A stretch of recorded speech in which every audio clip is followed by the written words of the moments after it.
Hello, this is Dr. Winkler again. I hope everybody's doing quite well. As you know, this is for the History 1500 class. I think this is the fourth lecture I've recorded. In other words, it would be for late in the week of March 30th through April 3rd. It's probably the second lecture of the week. Let me get into this and we'll show you essentially what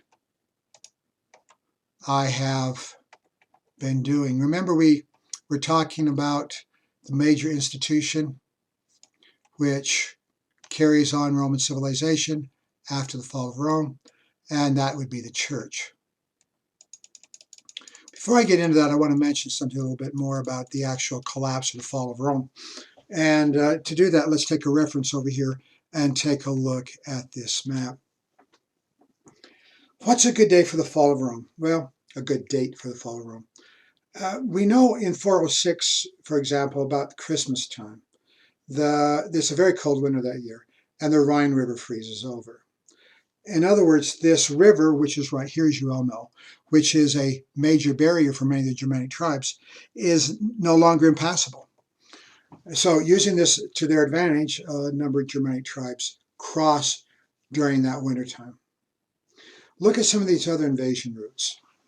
We have the Ostrogoths, the Visigoths coming down here, and they're marching down here under a man by the name of Alaric. And Alaric is facing a Roman general by the name of Stilicho. Well, Stilicchio's mother, I believe, was German, so essentially what we have is a German commander fighting a German commander.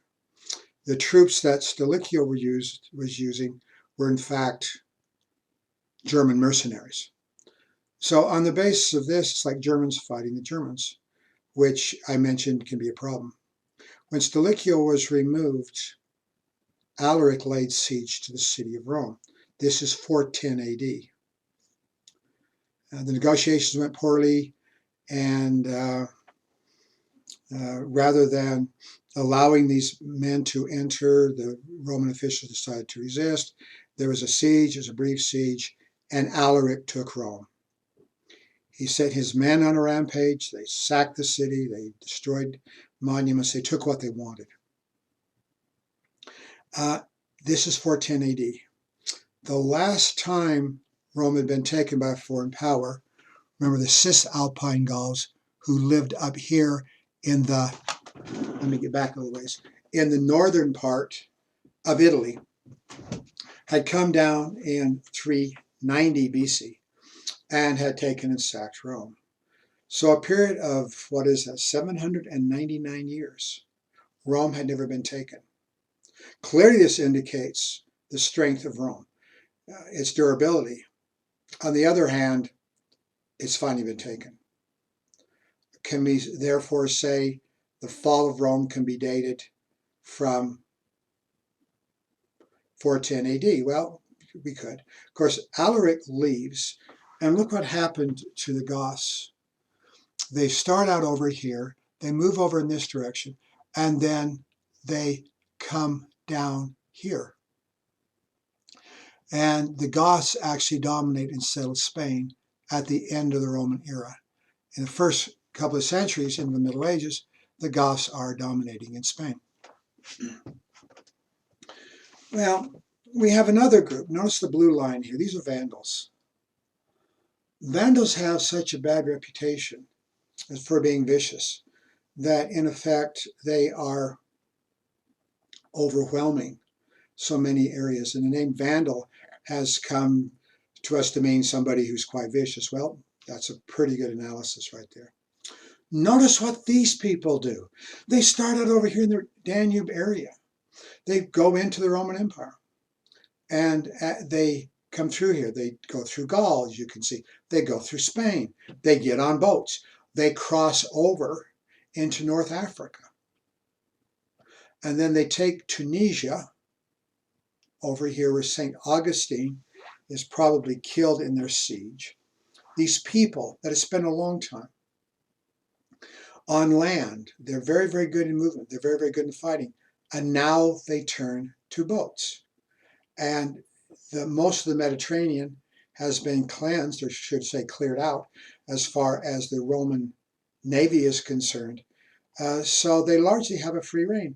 And they start raiding the coastline of Sicily, Sardinia, Corsica, other areas, as you can well see, and they take and sack Rome as well. I believe this is what, 455 AD. Well, we've got another date where we can, shall we say, date the fall of Rome.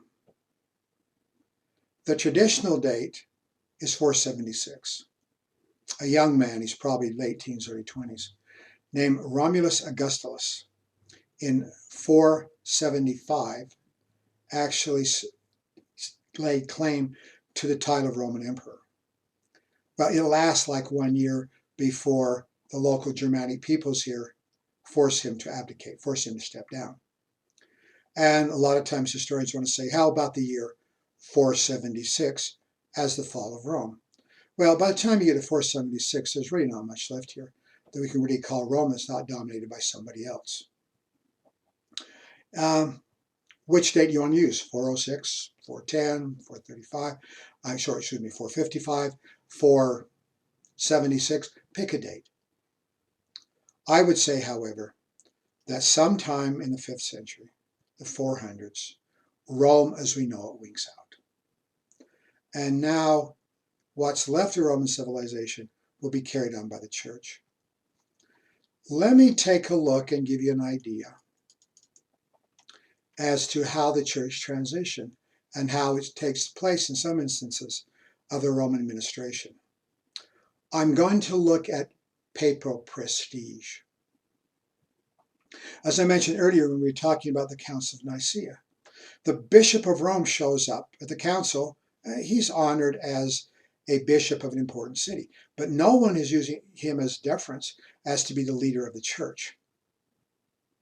But later on, he's clearly the leader of the Bishop of Rome, whom we later call the Pope, is clearly the leader of Western Christendom.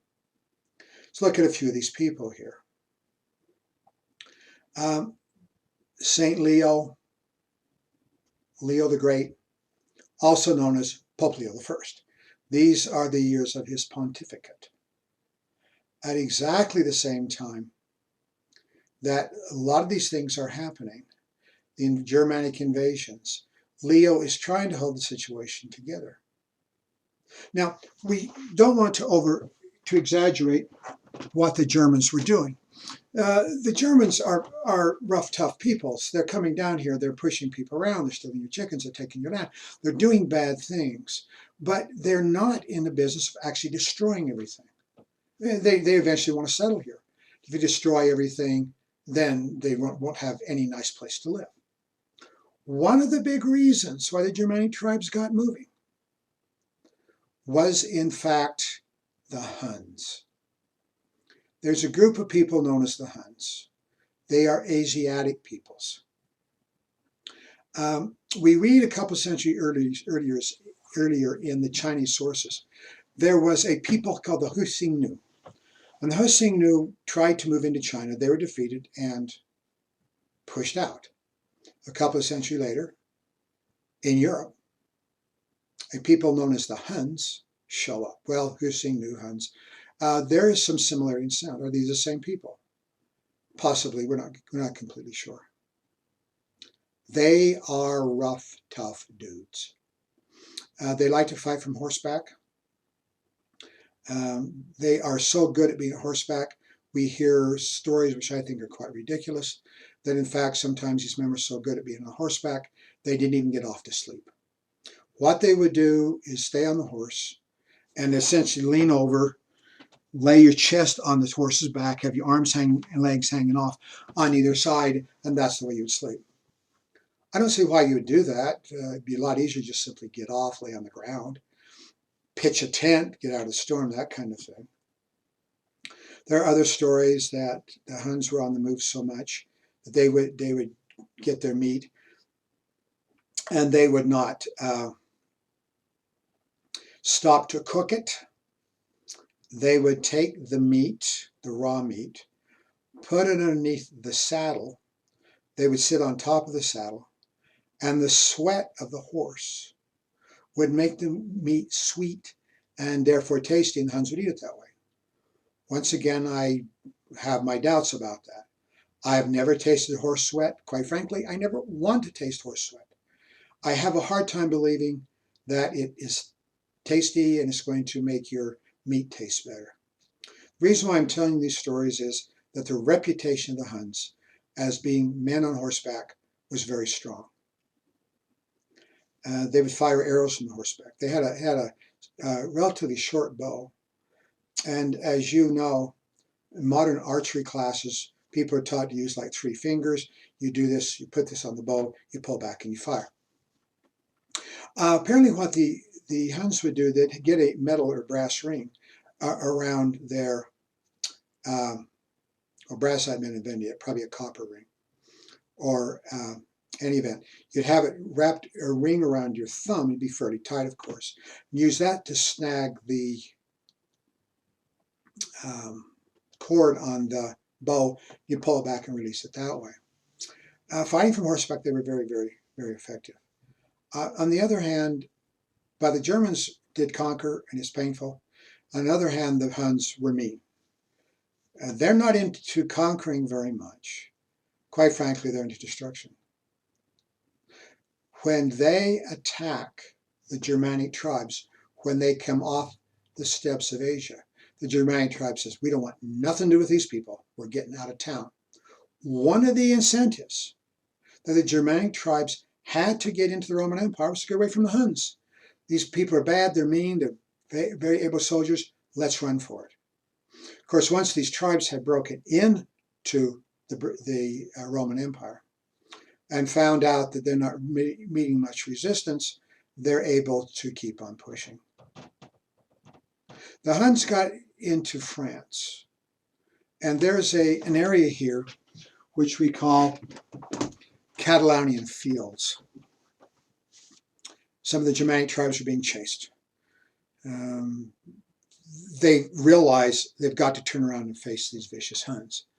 So they get some of the local militia, some of the local Romans, get together in a coalition. The Battle of Catalonian Fields, as you can see, maybe you cannot, it's also known as Chalons. See if I can get that for you.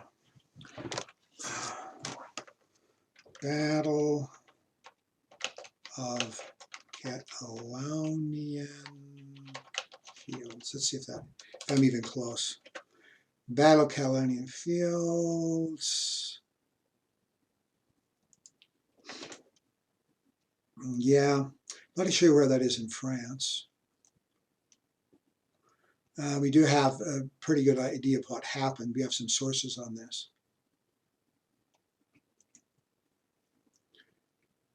Okay.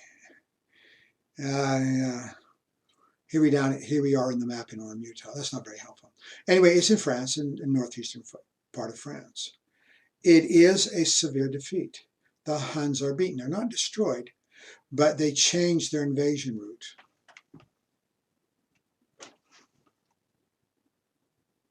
Here's just a little historical.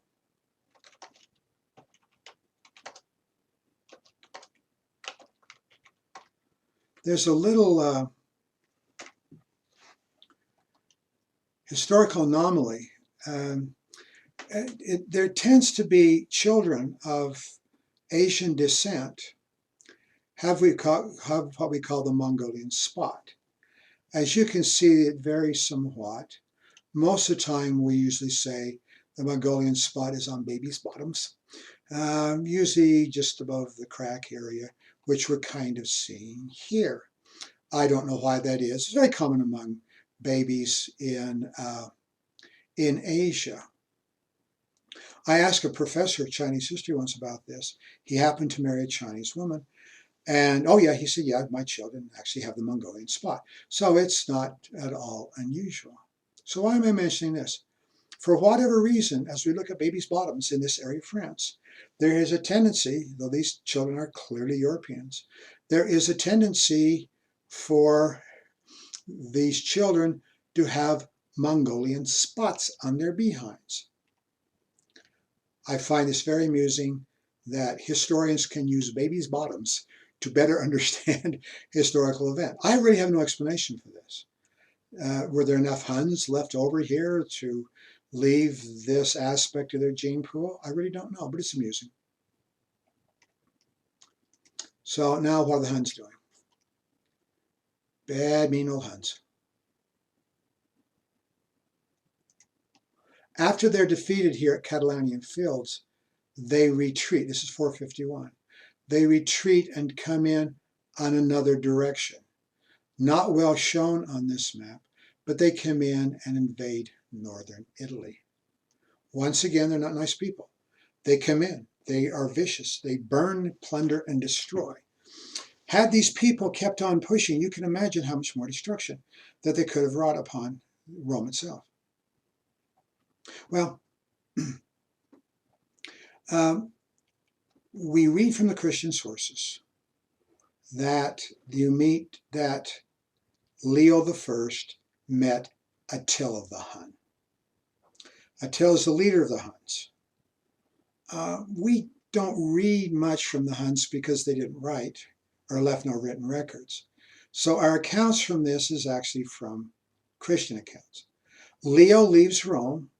He was the bishop of Rome. He goes up to northern Italy and he meets Attila.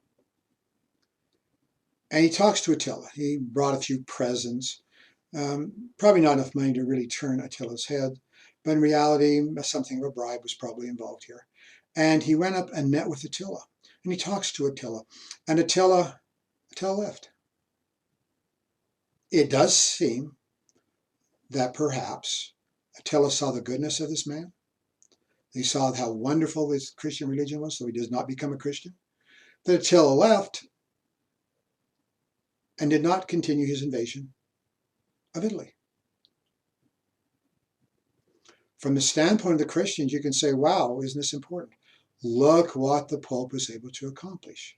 Will this give the man a great deal of prestige? Yes, potentially.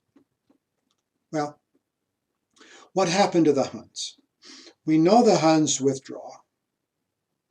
A story about Attila dying is kind of interesting. He took yet another bride. And in doing so, we had the big wedding feast. And he got stoned, got totally plastered on wine, drank too much, went to his bed, and fell asleep, being too drunk to wake up. He had a bloody nose. And the blood went into his lungs, and he died in his own blood. I guess that's possible. In any event, the Huns withdrew, probably over in this area, to choose a new leader, and they literally disappeared from history. We do not know what happened to these people. We don't read about them again in Europe. We don't read about them in any other place. They apparently don't go back and join with their Mongolian cousins. They just disappear. Some people have speculated, therefore, that the modern-day state of Hungary is where these people settled. Now, the people in Hungary do not speak an Asian language. They speak a Ural-Altaic language, which is roughly related to Finnish. They do not look Asian. Their gene pool is not Asian. But people have said, oh, by the way, over the many years, they intermarried and look white. Well, though we call Hungary, Hungary, the name of the people is not Hungarians. The name of the people are Magyars. And Magyar doesn't sound at all like Hun. I think any connection between the Magyars and the Huns is total speculation. And we shouldn't give it a great deal of credit. Let's go back to papal prestige. We have another pope. Once again, these are the years of his pontificate. St. Gregory, Gregory I, Gregory the Great. He's known by several different names. The time frame is really quite challenging. There is still enemy invasions. There are still Germanic peoples coming in to settle. And the matrix of Rome has collapsed. During the Roman Empire, Rome would do a lot to support people. Remember the dole, the daily gift which the Roman government would give to people that are unemployed. They would give them a coin or two, something for them to spend. They'd give them enough grain that they could take it to the baker shop and get some bread. In other words, they could survive. When Rome collapses, all that's gone. Gregory gets involved in public relief. He is personally a wealthy man.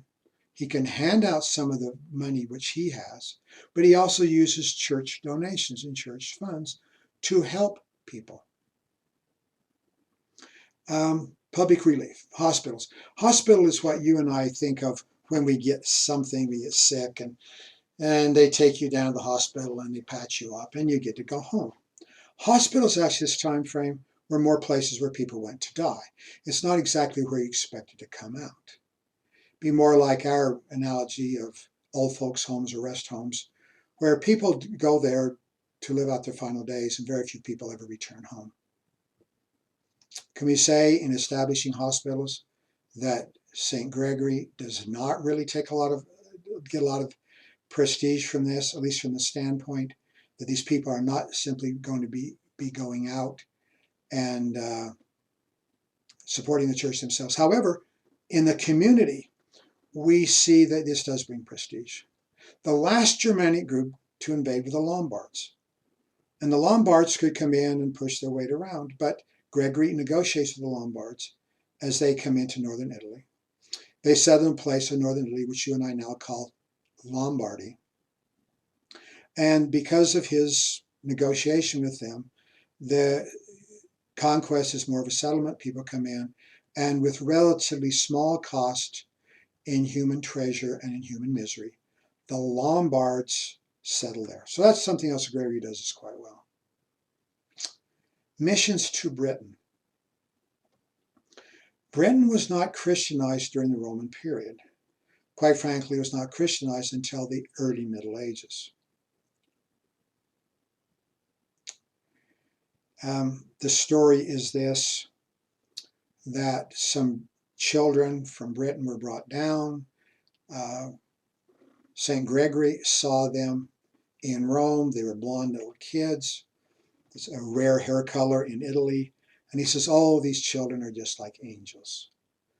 And so one of the Germanic groups actually in Britain were called the Angles, or angels. But he did set up missions. An early missionary was St. Augustine of Canterbury. Canterbury, those of you remember from the Canterbury Tales, in the southeastern part of England.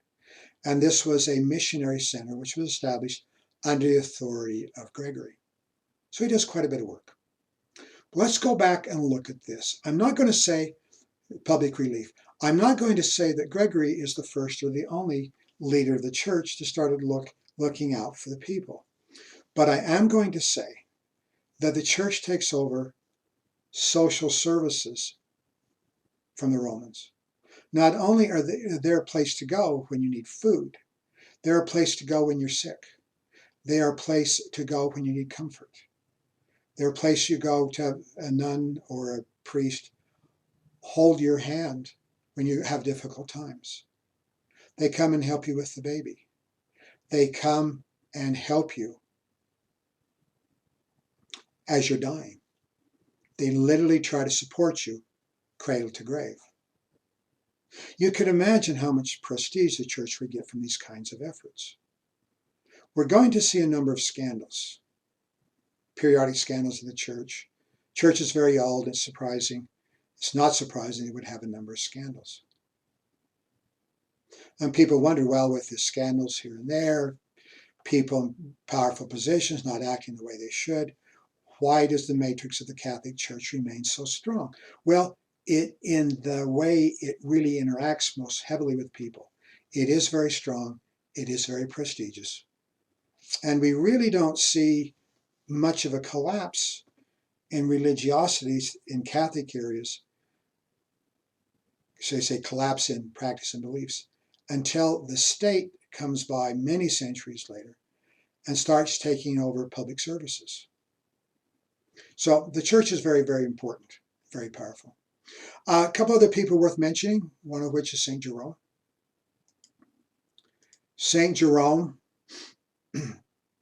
was a churchman. He's a brilliant linguist, one of the great linguists of the age of almost any other age. Well, but he likes learning. He likes pagan learning. He likes Plato. He likes Aristotle. He spends a lot of time reading their works. According to his account, he had a dream, a vision, in which St. Peter came to him and said, "Oh, Jerome, whom do you love the best, Athens or Jerusalem?" Athens meaning pagan learning, Jerusalem meaning church learning. This kind of bit, Jerome didn't like this very much.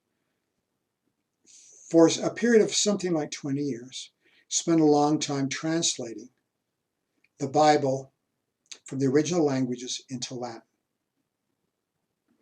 The original language of the Old Testament, the Hebrew Bible, is of course Hebrew. There are a few verses, a few phrases that are in Aramaic. So we can actually say there are 3 biblical languages. But if you know Hebrew, figuring out the Aramaic wasn't that big of a problem because they're closely related. The New Testament, as you know, was originally composed in Greek. And there are other Latin versions floating around, but not nearly skillfully done. Jerome was something of a linguistic genius. He translated the Hebrew Bible and the New Testament into a very clear Latin. Now, for my PhD program, I had to pass competency in Latin. Latin is a very challenging language. It's very complicated. There's a lot of implied meaning. However, if you're trying to get people to understand, do you not want to have something, a relatively simplified language? And so we call his translation the Vulgate. The term Vulgate comes from vulgar, the vulgar language. When you and I think about vulgar, we're talking about people using earthy language or obscene words, kinds of things you should not really mention in polite company. Vulgar to them meant it's just the common speech.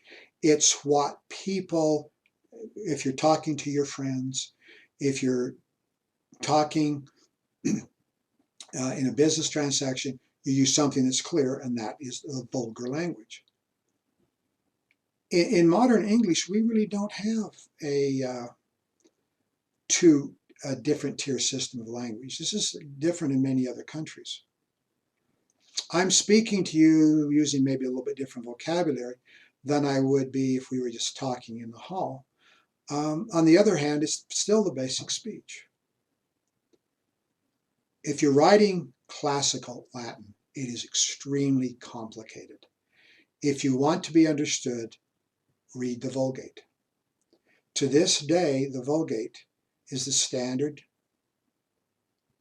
Bible that the Catholics use even today, and it's a brilliant piece of work. However, after he completed this work, he went back to reading Plato and Aristotle.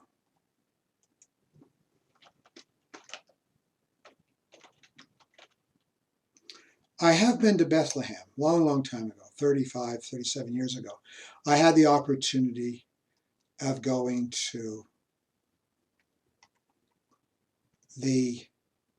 into Bethlehem. Well, Bethlehem for Christians is a very, very sacred site. And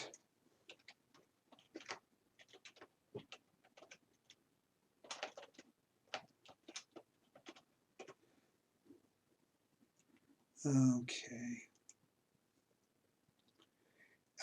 There's a church there, and I admire church architecture, so I'm always going to enjoy that.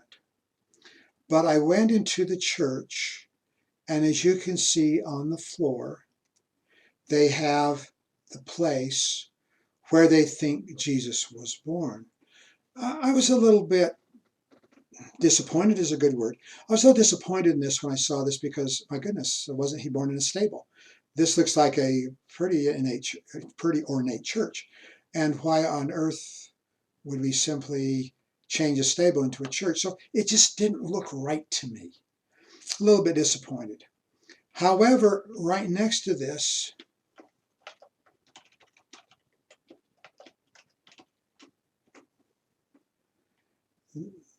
they had St. Jerome's study.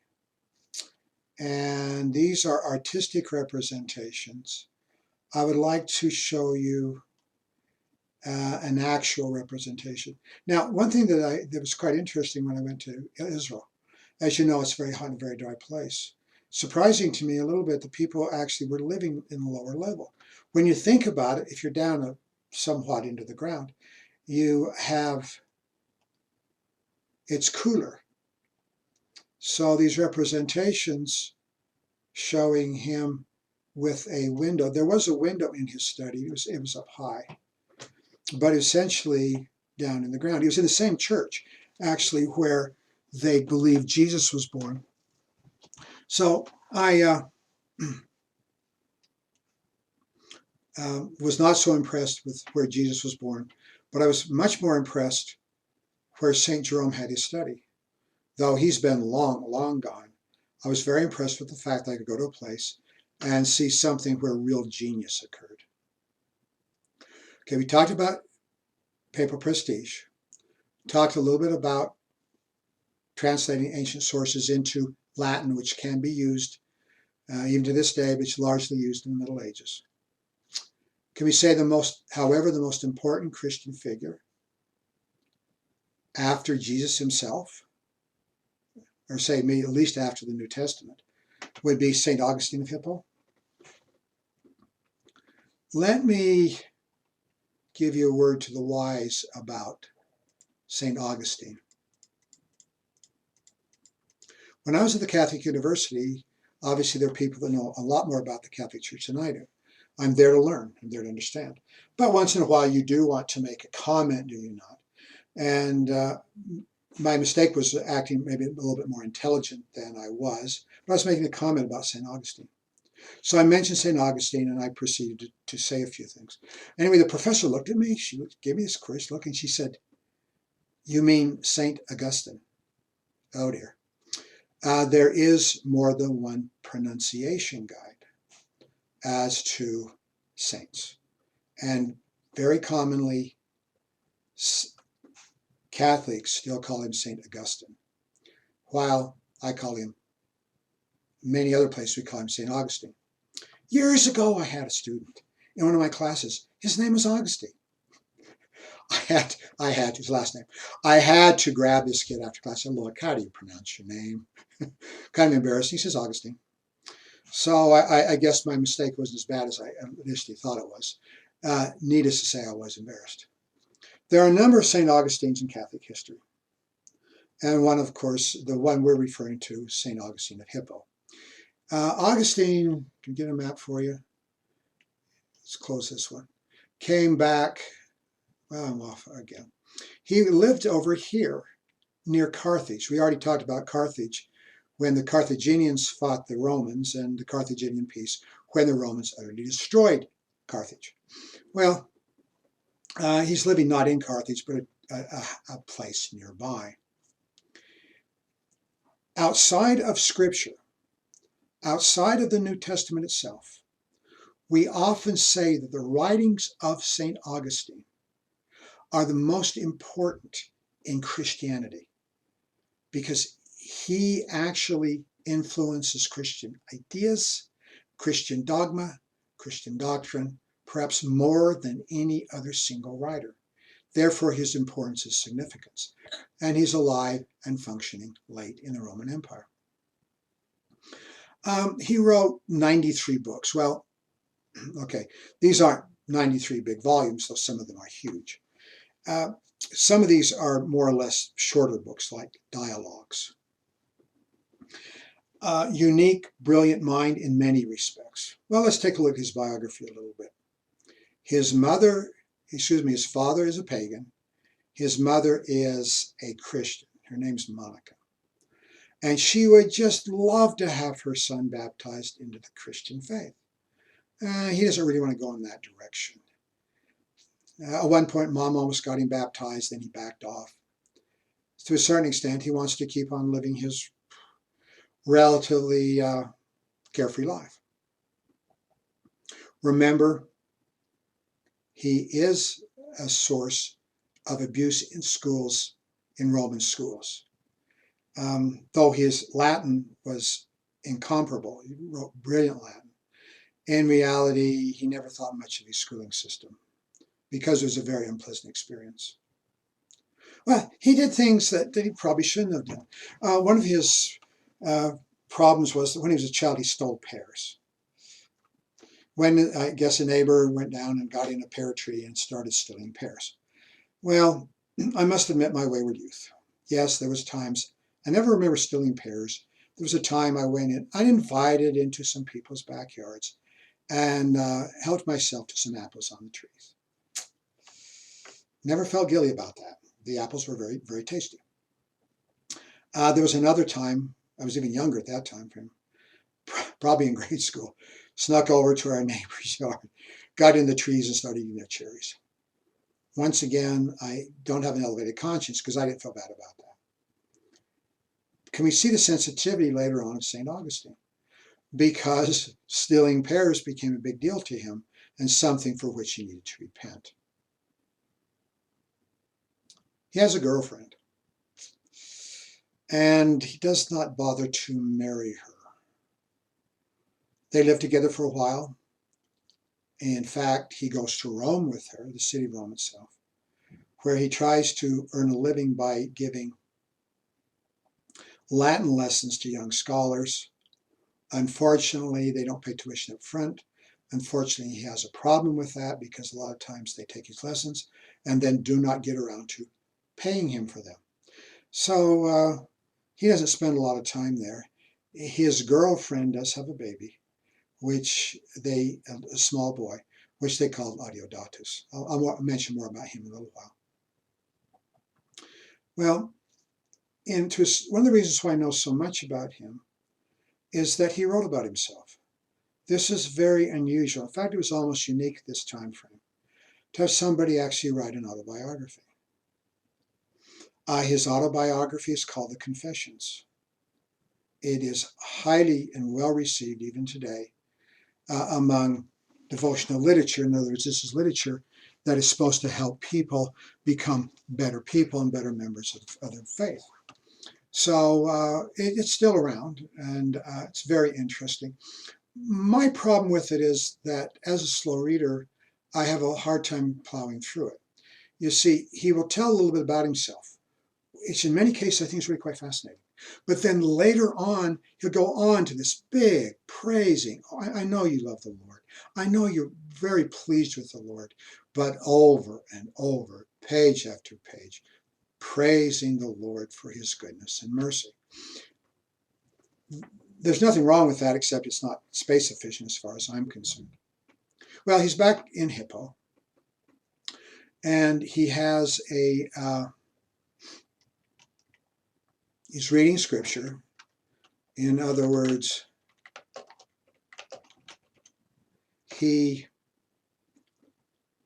let's see if I can get the quote for you here.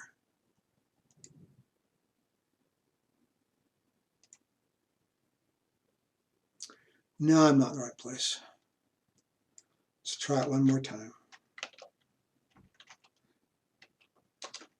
St. Augustine. Anyway, he's reading in the garden, and he's obviously contemplating his life. Things aren't terribly pleasant for him. Maybe he's worried about becoming a Christian. Should he do it or should he not? And oh well. Let's not give up.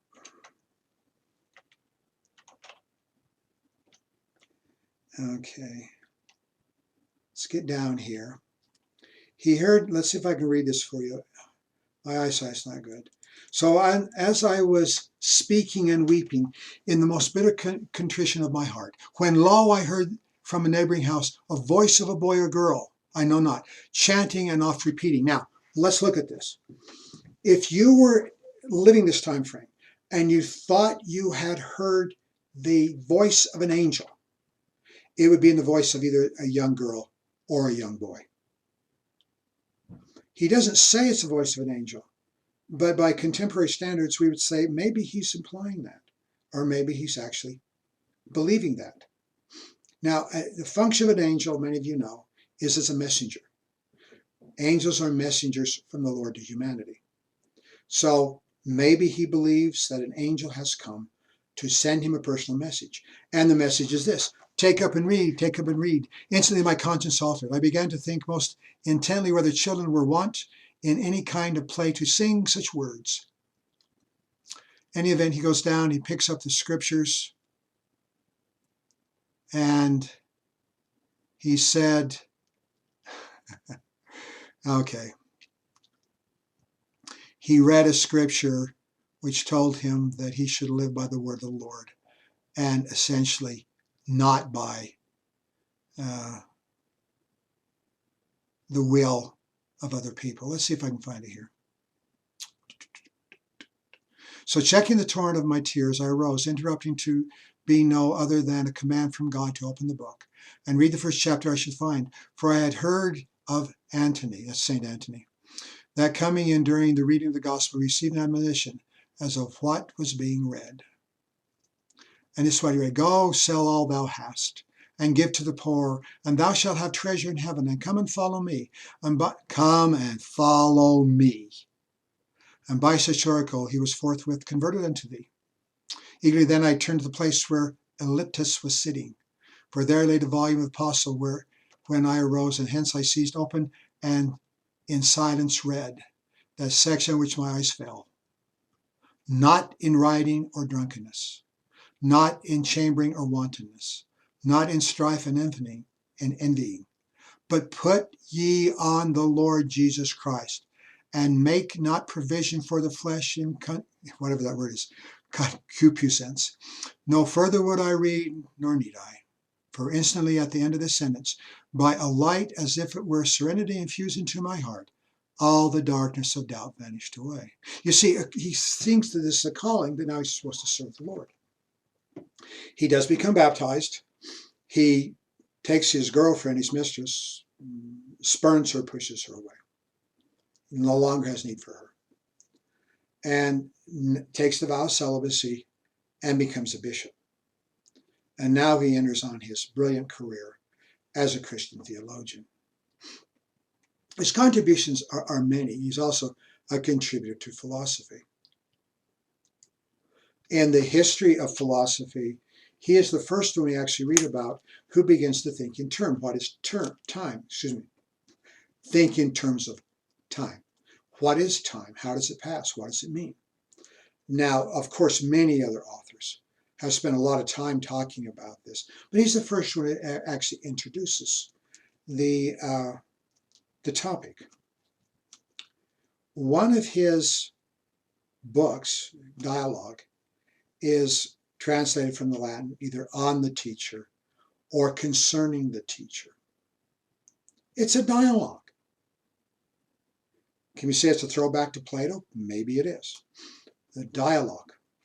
And he's having a dialogue, he's having a discussion with his son, Adeodatus. The kid's a teenager at this time. He's not very old. He's quite brilliant. You see, looking from a logical standpoint, we do see that St. Augustine is setting traps for him. You go over here and he's a brilliant kid. He doesn't fall for my dad. I know what you're going with that. I don't really agree with that. I'm going to go back in another direction. I don't know if I mentioned when I'm reading the dialogues of Plato back in the day. After you read enough of them, you can see the traps develop.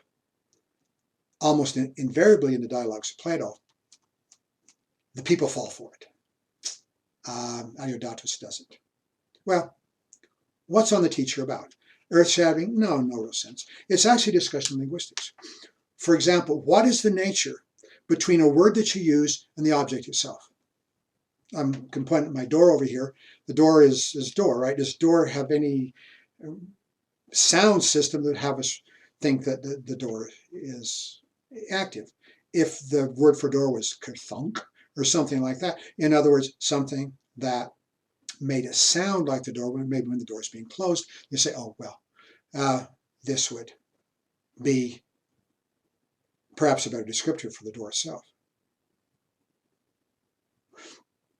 So what is the relationship between physical objects and the actual words? Well, that becomes a very interesting debate as far as linguistics is concerned. It just so happens that the term in which I was at Utah State at the time, the term in which I read on the teacher, I was also taking a linguistics class. And part of the discussion in linguistics class was the relationship between words and the objects they describe.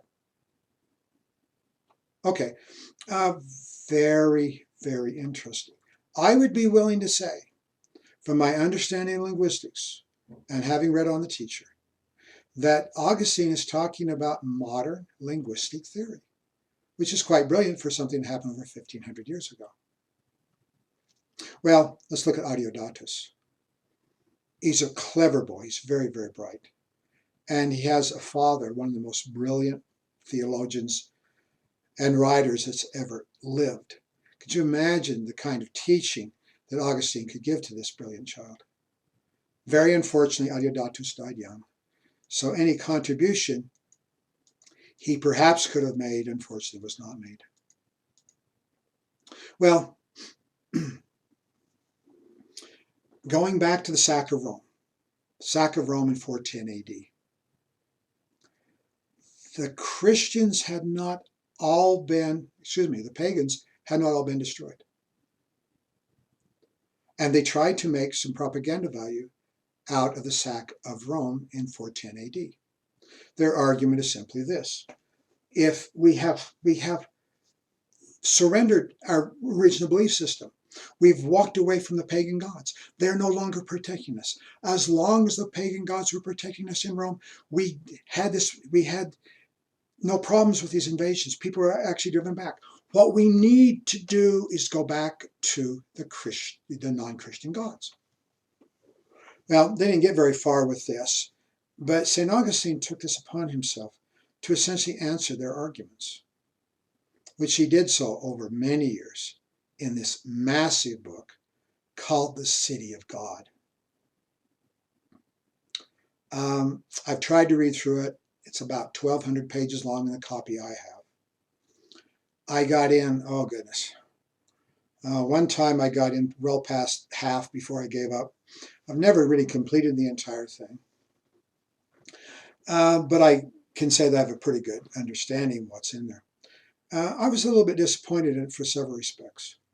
I expected to see these new and brilliant insights into theology that would expand my understanding. Well, they didn't really do that. In fact, he's talking about issues that I think I already have a pretty good understanding of. Then I realized, wait a minute, this guy is in a position, he's so influential, that he's actually helping us to describe orthodoxy.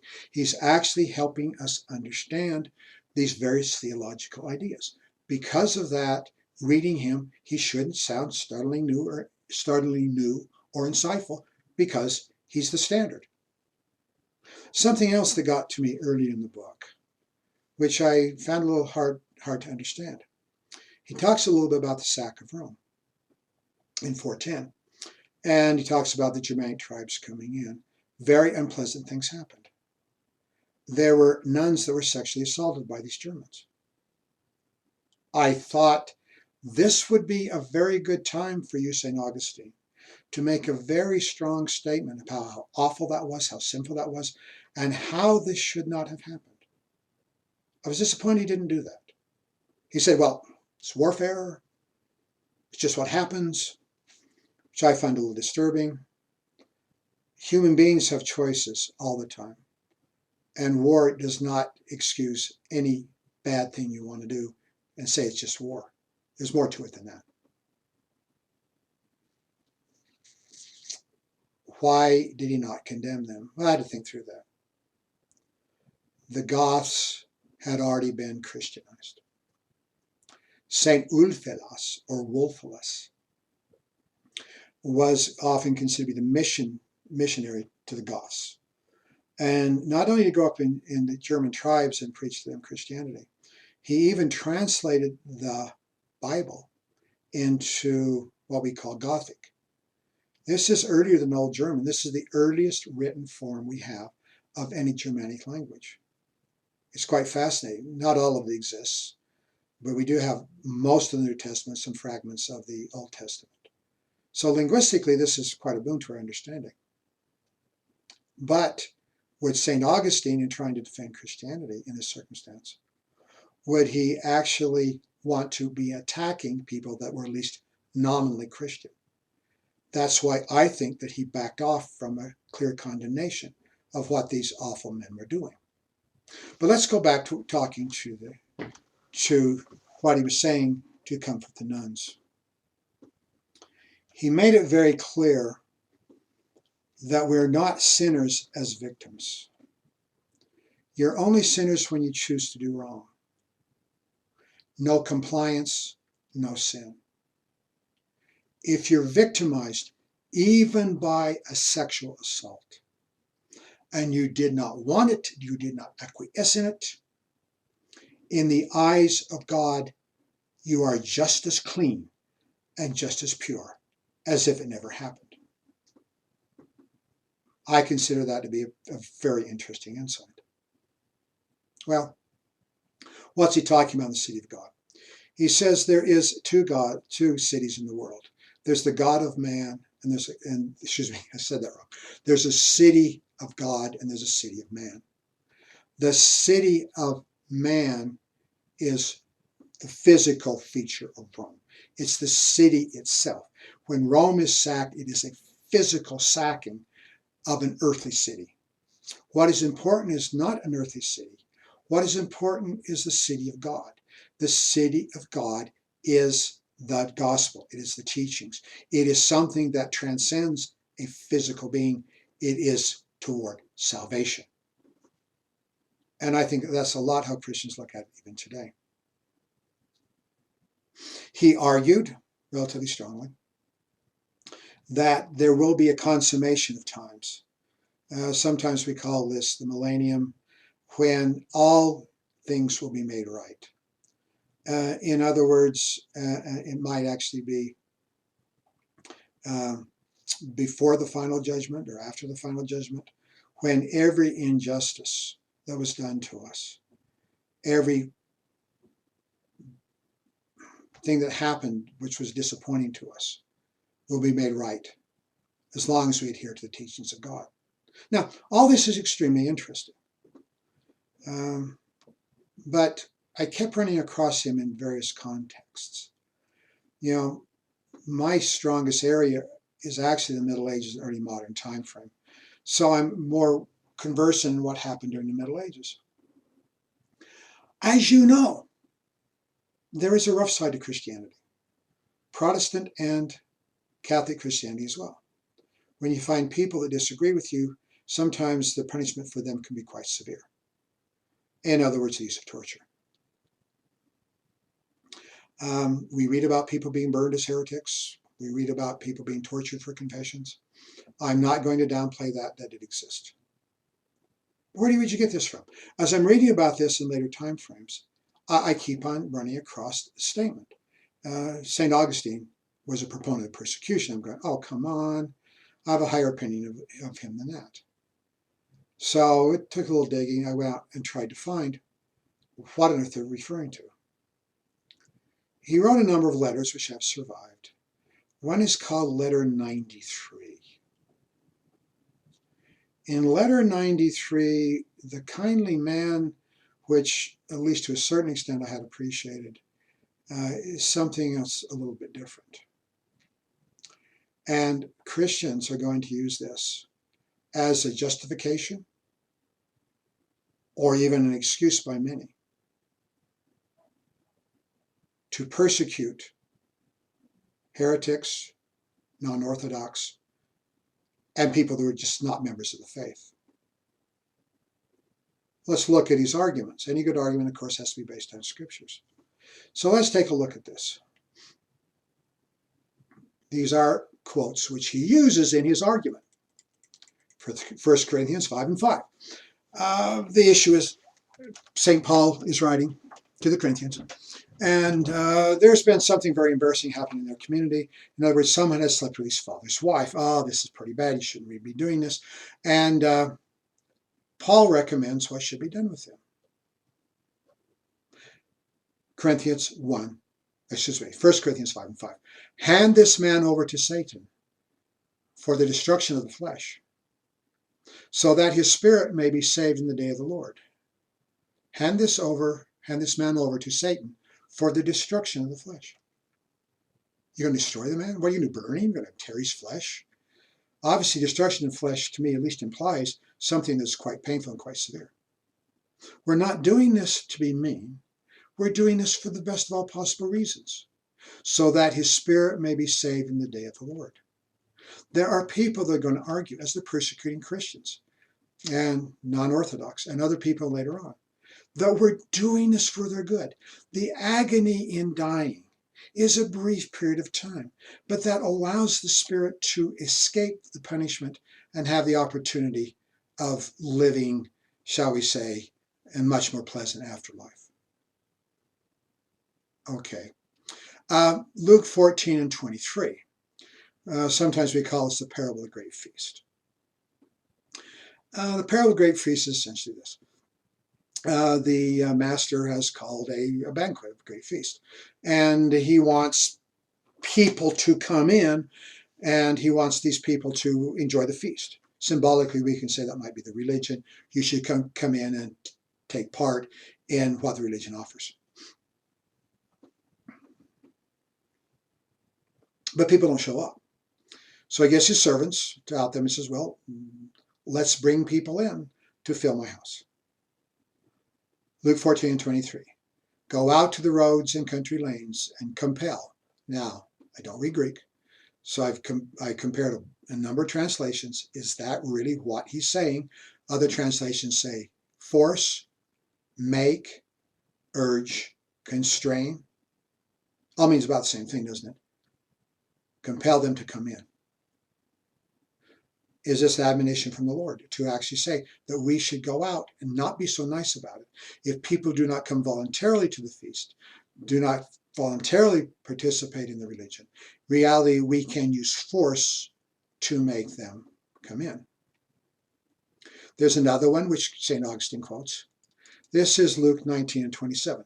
This is the parable of the talents. A talent actually in the King James Version is what you and I would call a gold coin. You're all familiar with this. This is one of the more famous ones. You all know what happens, that the Lord, the Master, gives gold coins to 10 gold coins to one man, 5 to another, 1 to another. And when the Master comes back, he sees, well, the 10 gold coins the guy's expanded them, so now I'm going to give you authority over 10 cities. The man with 5 gold coins is going to give him authority over 5 cities. We're very familiar with this. But at the very end, he says something kind of interesting. But those enemies of mine who did not want me to reign over them,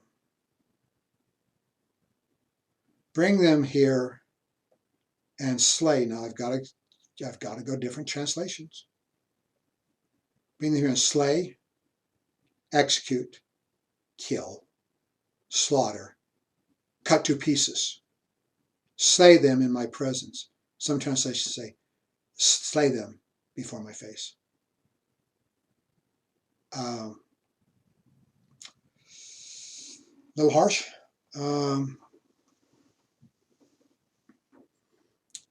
Actually, I didn't find this in St. Augustine's writings, but I found this in other contexts in reading about Christian persecutions.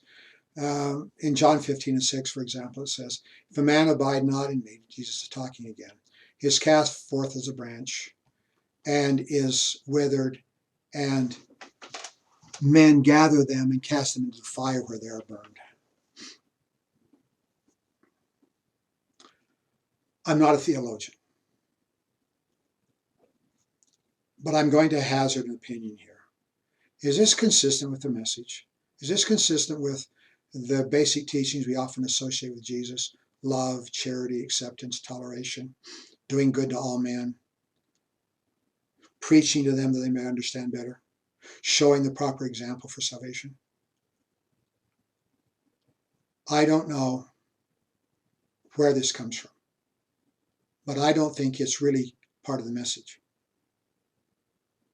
On the other hand, I think this could be very successfully ignored. But unless you get somebody like St. Augustine, who's quite vicious in this case, who emphasizes it. In this case, it's not just theoretical. He does say, of course, this. But an issue, there's a matter of practicality. There's a number of believers in North Africa, and we call them the Donatist Church. They're not Orthodox in the sense that they're not really following the teachings of the popes in Rome. And they're also not really following the teachings of St. Augustine. They do have this problem, which I mentioned earlier, where they say that in order to have an ordinance performed by a bishop, the bishop has to show his righteousness. So that's one place where he's at variance with St. Augustine.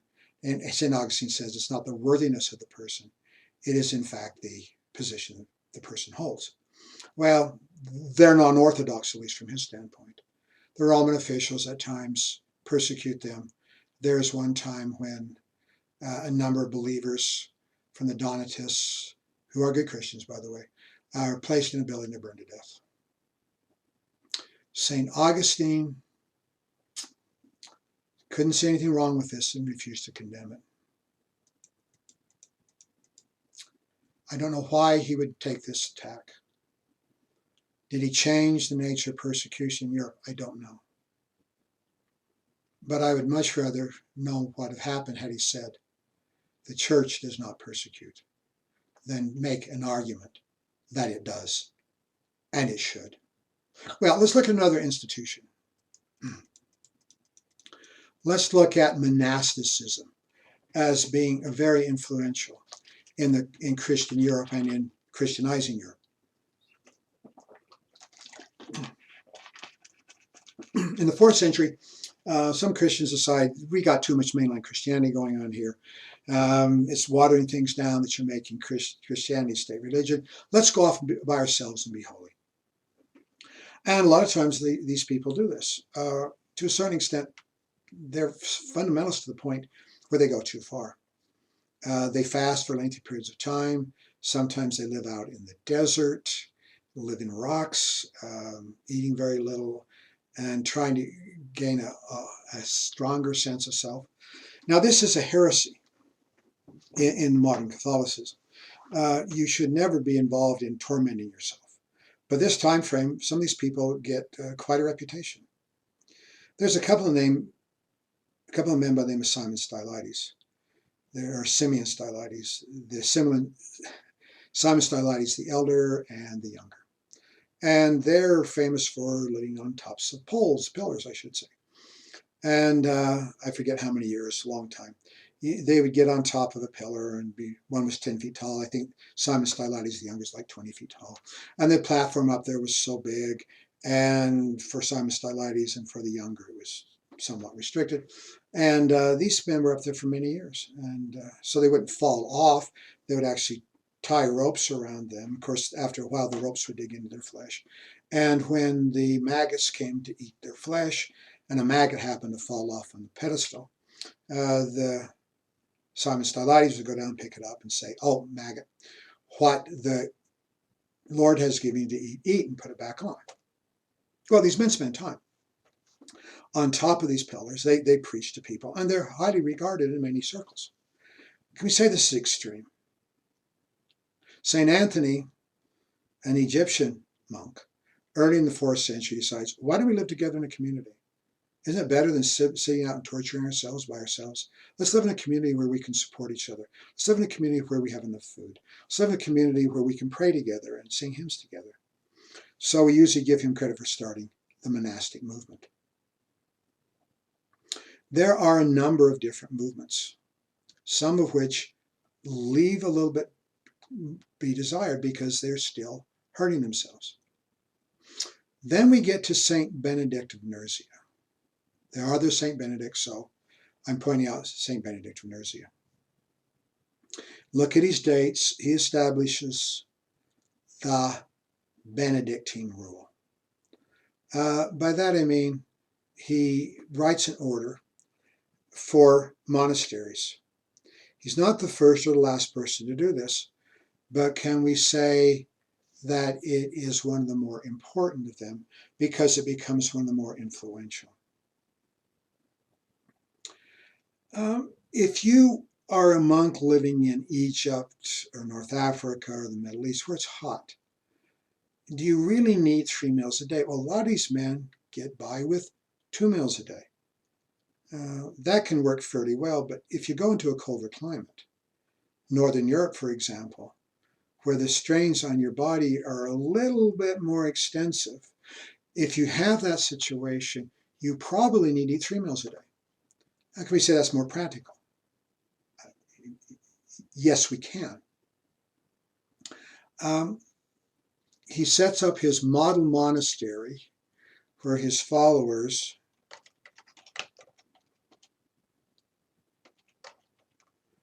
can set up the rule and show how it's to be lived. Other people wishing to establish the rule would come there, would spend time at Monte Cassino, see how this is done, and in the process, they would learn how to spread the rule.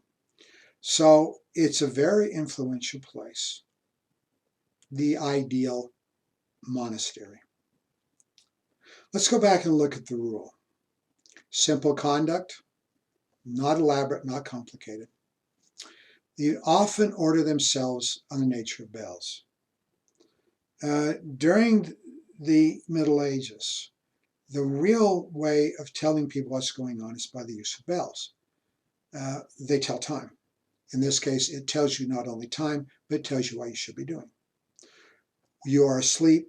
Sometimes you're in a cell by yourself. Sometimes you're in a community with a number of monks in there at the same time.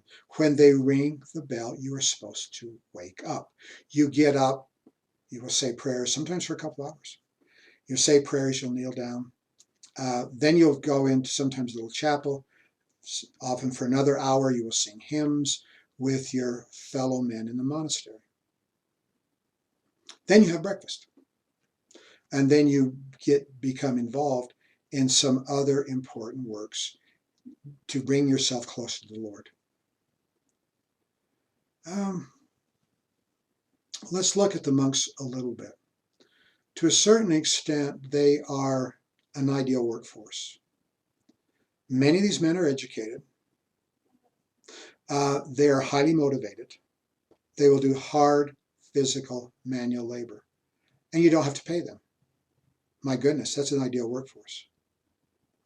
When the Benedictine rule moves into other places in Europe, they tend to make a very big impact economically. Sometimes these people, to show their devotion, will place the monasteries up on a cliff. So you have to walk up there and back down to work in the fields. Sometimes they'll be off the coast, sometimes they'll be in a bend in the river. They're not necessarily always in a practical place.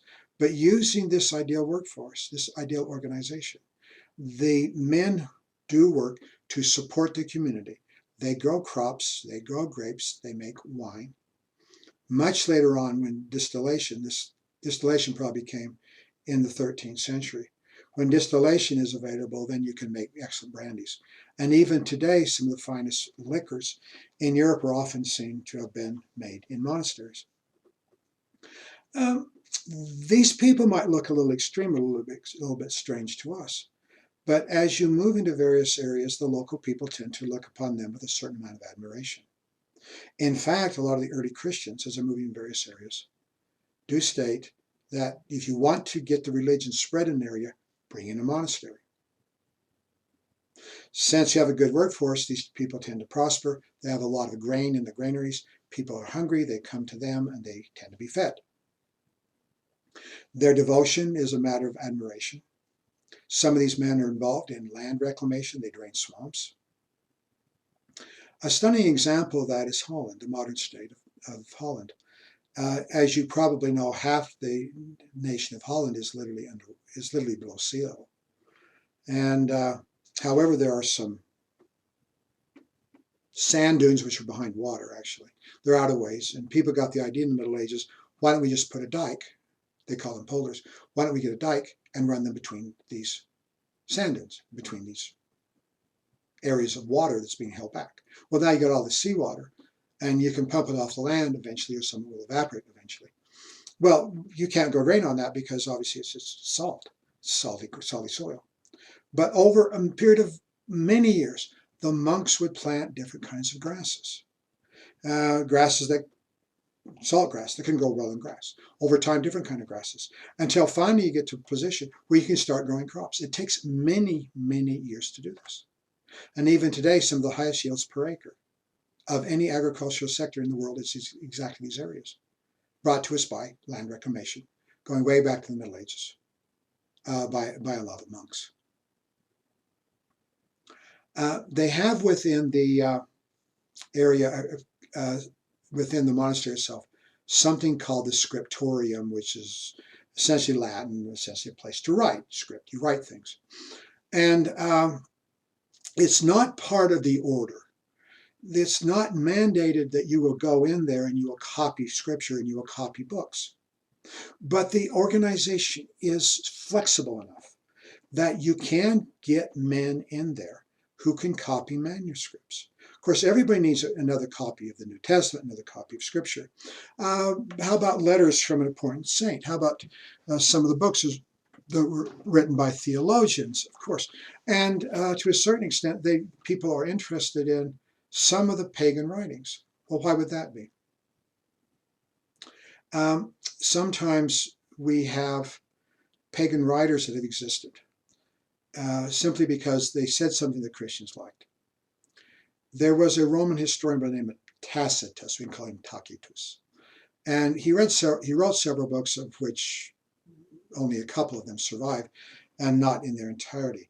But in one time he said there was a strange group of people living in Rome called Christians, and they were remarkable because they loved each other. Because the Christians were interested in that. They spent a lot of time copying that. In fact, they copied the remainder of the book. So we have these things. There was an ancient Jewish writer by the name of Josephus. Josephus wrote in Greek. Josephus was 1st century AD. He actually retold the entire Bible story. But he's also a historian writing about the time frame of Jesus. He talks about the Jewish revolt. And in the very, very last of this, he says something. He says, oh, by the way, there was a man by the name of Jesus, and we believe he was the Messiah. So probably the Christians were interested in keeping all of his records. Many other records do not survive. It was simply too expensive. It was simply too time-consuming. But there was enough time, there was enough effort, that they were able to copy many of the books. And because of the work of the monasteries, many of the books from antiquity that survive to this day were because they took the time, expense, and bother to copy them. One other thing I want to say before we switch topics. Actually, we're out of time. Monte Cassino, unfortunately, it was in central Italy. It's still there, what's left of it. And during the Second World War, the United States forces were trying to capture the city of Cassino. And Cassino was down in the valley. Of course, Monte Cassino, is mountain, Monte, was up on the hill. And every time the Americans tried to cross the river, they would get shell fire from the Germans. Well, how can you stop this from happening? The Americans finally decided there must be artillery spotters. Clearly there were. And they looked up on the hill, and there's Monte Cassino. That's where the Germans must have their spotters. They didn't know they were there, but they had reason to believe they might be there.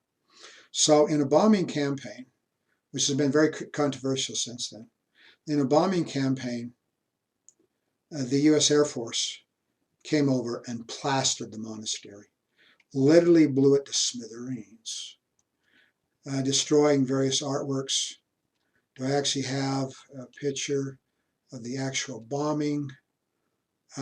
If I had time, and I do not, I could show you some of the newsreel footage of it being plastered.